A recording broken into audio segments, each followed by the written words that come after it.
Welcome to all of you. I am भी प्रजापति अंकित English classes. साथियों, आज मैं आप लोगों के सामने अंग्रेजी में बोले जाने वाले प्रभावशाली वाक्यों को रखा है, तो आए आप लोग इन्हें देखें और अंग्रेजी में अनुवाद करें। तो सबसे पहले इनसे संबंधित आप सूत्र जान लें। तो पहला वाक्य क्या है? कितनी होशियारी से आपने मुझे बचाया। ऐसे वाक्य आश्चर्य व्यक्त करने के लिए इस्तेमाल में लाए जाते हैं। तो आए देखें सूत्र। तो सबसे पहले क्या लिख देते हैं? हाउ लिख देते हैं। अब प्लस एडजेक्टिव लिखते हैं।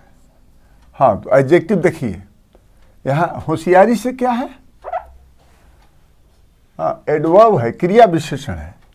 हिंदी में यह क्या है? क्रिया विशेषण। और इसका हम जब अंग्रेजी अनुवाद करने लगेंगे तो एडजेक्टिव फॉर्म में लिख देंगे। होशियारी से क्या क्या होता है अंग्रेजी? क्लेवरली। इसका एडजेक्टिव फॉर्म क्या हो जाएगा? क्लेवर। तो एडजेक्टिव फॉर्म में लिखेंगे। ठीक है, चलिए। तो हाउ प्लस एडजेक्टिव, प्लस क्या हो जाएगा?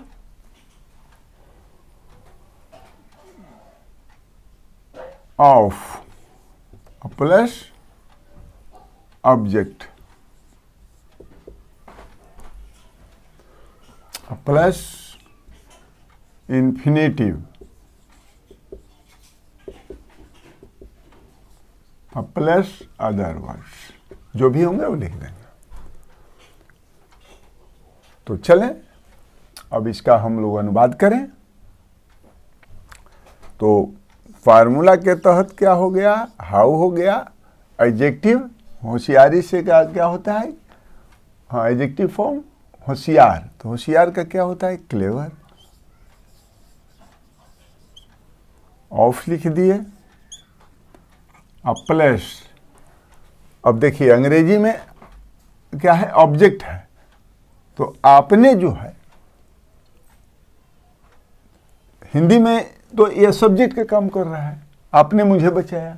लेकिन जब अंग्रेजी अनुवाद करने लगेंगे तो फार्मूला के तहत यह आपने जो होगा वो ऑब्जेक्टिव केस में होगा, यानी ऑब्जेक्ट के रूप में काम करेगा। ये भी जान लीजिए, यहाँ हिंदी में इस सब्जेक्ट के रूप में काम रहा है, लेकिन अंग्रेजी में जब इसको ट्रांसलेट करेंगे इस नियम के तहत तो यह क्या हो जाएगा?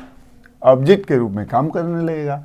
और ऑब्जेक्ट जैसा कि आप लोग जानते हैं कि ऑलवेज ऑब्जेक्टिव केस में होते हैं। तो चलें, आपने का क्या होता है? यू। तो यू जो है वो नॉमिनेटिव केस और ऑब्जेक्टिव केस दोनों में एक समान रहता है, उसमें कोई परिवर्तन नहीं होता है। तो यहाँ प्लस हटा देते हैं। हाँ, सॉरी। तो ऑब्जेक्ट है तो आपने का क्या हो गया? यू हो गया। अब देखिए, अब इसमें क्रिया क्या है? बचाया। तो क्रिया इन्फिनिटिव होगी। इन्फिनिटिव का मतलब क्रिया के पहले, वी के पहले टू जोड़ देंगे तो इन्फिनिटिव बन जाएगा। तो टू लिख दिए।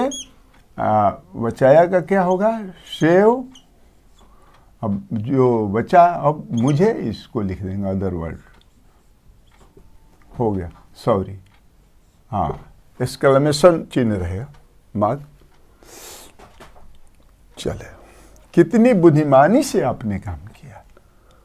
तब सिमिलरली हाउ हो गया, प्लस एडजेक्टिव तो वाइज हो गया। हाँ, बुद्धिमानी से है तो एडवर्ब है, क्रिया विशेषण है। इसका जब एडजेक्टिव फॉर्म में आ जाएगा तो वाइज हो जाएगा।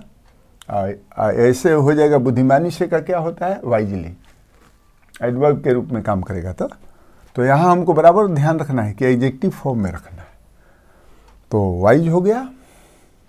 ऑफ लिख दिए। तब आगे ऑब्जेक्ट है तो आपने है तो यू हो गया, ऑब्जेक्टिव केस में है। काम किया तो अब इन्फिनिटिव लिख देंगे। टू, काम करना के डू वर्क, या वर्क माने भी काम करना है, होता है डू वर्क, लिख दिए।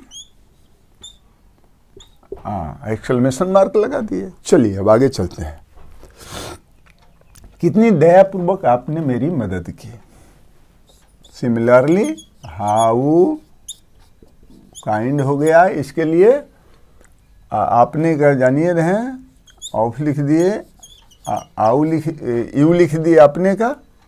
हाँ, सूत्र के मुताबिक देखिए हो गया हाउ, एडजेक्टिव हो गया काइंड, ऑफ हो गया, और यहाँ पर आपने है तो यू हो गया ऑब्जेक्टिव केस में। अब मदद करना के जानिए रहें, टू हेल्प इन्फिनिटिव हो गया। अब जो बच्चा मी उसको लिख दिए, सॉरी एक्सक्लेमेशन मार्क। चलें अब आगे चलें। हाउ, हाँ अब यहाँ बेवकूफ़ी से है तो स्टूपिड हो गया, स्टूपिड एडजेक्टिव, ऑफ हो गया। उसने है तो उसने का ऑब्जेक्टिव केस क्या होता है, वह का ऑब्जेक्टिव के उसने, उसे ऑब्जेक्टिव केस उसे हुआ तो उसे का क्या हो जाएगा, ही का क्या हो गया ऑब्जेक्टिव केस हिम। अब पत्थर फेंके तो टू थ्रो स्टोन बन गया। ठीक है, तो आज बस इतना ही। यदि यह वीडियो अच्छा लगा तो आप लोग लाइक और सब्सक्राइब करना ना भूलेंगे। हाँ साथियों, अगला सेशन में इससे और बढ़ करके इम्प्रेसिव वाक्यों को आप लोगों के सामने रखेंगे और उनको हम लोग अंग्रेजी अनुवाद करेंगे। तो ठीक है, once again welcome to all of you, good bye.